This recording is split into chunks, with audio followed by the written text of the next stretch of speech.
যদি ৯ দফার কথা বলি সেখানে বিষয়টা এরকম ছিল, সেখানে কিন্তু বলা ছিল না যে আমরা ছাত্র রাজনীতি নিষিদ্ধ চাই।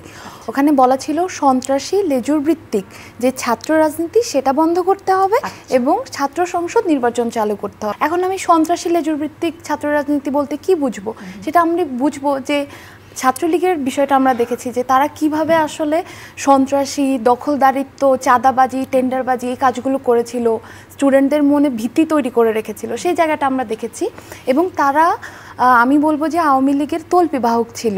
আওয়ামী লীগ এবং বিশ্ববিদ্যালয় প্রশাসন তারা সকলেই নানানভাবে ছাত্রলীগের যে কর্মী ছিল তাদেরকে টুল হিসেবে ব্যবহার করেছে। কিন্তু এখানে আমি সমানভাবে বলবো যারা আওয়ামী লীগের ছিল, বিশ্ববিদ্যালয়ের যে সকল প্রশাসন ছিল এবং সাদা দল যাদের কথা আমরা বলছি, তারাও কিন্তু একই রকমভাবে তাদের যেই সাম্রাজ্য বা তাদের যেই তখনকার বিশ্ববিদ্যালয়ে তাদের যেই প্রভাব সেটা টিকিয়ে রাখার জন্য তারা এই লেজুর ভিত্তিক ছাত্র রাজনীতির চর্চা করতে দিয়েছে ছাত্রদেরকে।